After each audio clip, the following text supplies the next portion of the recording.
बिस्मिल्लाहिर्रहमानिर्रहीम।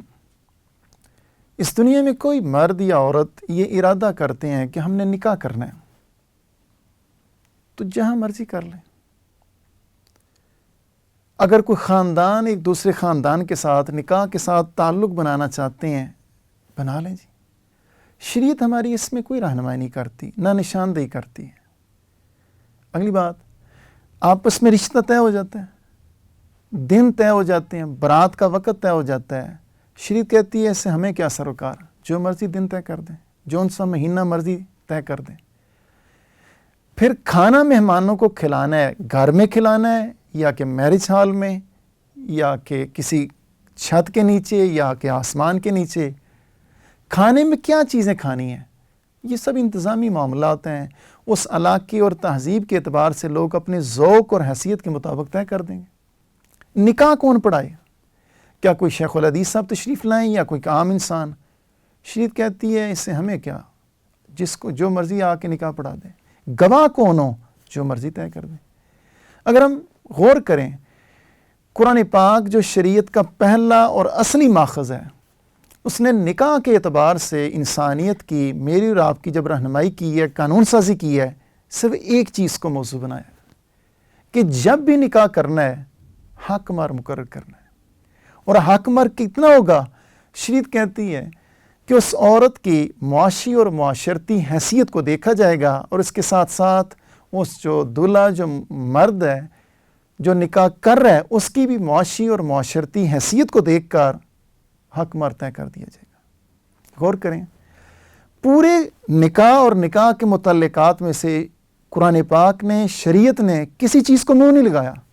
सिर्फ एक चीज़ में कानून साज़ी की है कि हक मार मुकर्रर करना है जब निकाह करना है। लेकिन हमारी बदकिस्मती है, हम कुरान पाक की इस तालीमात को निकाह के मौके पर, वलीमे के मौके पर बिल्कुल कोई अहमियत नहीं देते, बल्कि बेइतनाई बरतते हैं, इन्हिराफ करते हैं। निकाह और निकाह के मौके पर हर काम अपनी मर्जी से हम करते हैं, चाहे बारात के एतबार से हो, वलीमे के एतबार से हो, नौज़ बिल्लाह बाजे गाने के एतबार से हो। लेकिन वाहद ये मौका है जिसको कुरान पाक ने, शरीयत ने मौजू बनाया है, उसको अहमियत देनी चाहिए। वो हम अहमियत नहीं देते, बल्कि पूछते हैं कि मौलाना साहब बताएं इसमें शरीयत हमारी क्या रहनुमाई करती है। भाई, शरीयत ने सिर्फ यही रहनुमाई की है कि मर्द और औरत की मुआशी और मुआशरती हैसियत को देखा जाएगा। और एक फरसूदा रस्म हमारे ज़माने में है कि वो 32 या 32.25 कह देते हैं, बिल्कुल जहालत है।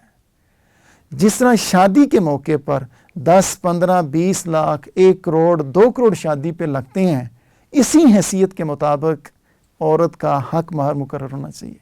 लेकिन बदकिस्मती से होता क्या है, निकाह पे 1 या 2 करोड़ या 50 लाख या 20 लाख रुपया अखराजात होते हैं, लोग खर्च करते हैं, और हक महर कितना है? 1000 लिख लें जी, 5000 लिख लें, उसी हैसियत के मुताबिक लिखें जी। अगली बात जो अहम है, हक महर जितना भी हो, 10,000 हो, 1 लाख हो, या अक्सर औकात लोग जेवरात लिख देते हैं। वो जितना भी हक महर है, दरअसल वो औरत की मलकियत है। वो जहाँ मर्जी चाहे खर्च कर दे, तकसीम कर दे, या अपने खामद को ही दे दे। अगर रुखसत से पहले पहले वो औरत जिसको हक महर में कुछ जेवरात मिले हैं या पैसे मिले हैं, रुखसत से पहले वो अपने माँ बाप को दे देती है कि माँ, ऐ मेरे अब्बा, आपने बड़ी मेहनत की, मुझे पढ़ाया लिखाया, मुझ पर बड़े अखराजात और ख़र्च किए, ये आप रख लें। पैगम्बर अलैहिस्सलाम और अल्लाह ताला के साथ सच्ची मोहब्बत और सच्चे इस्लाम का तकाजा ये है कि लड़का जो दूल्हा है और लड़के के वालिदैन और उसके रिश्तेदारों के माथे पर शिकन नहीं आना चाहिए, नाराज़गी नहीं होनी चाहिए कि ये उस औरत ने क्या किया है। भाई, उसकी मलकियत है, जहाँ मर्ज़ी खर्च कर दे। लेकिन अगर गौर करें, क्या उस औरत की रुखसती हो सकती है?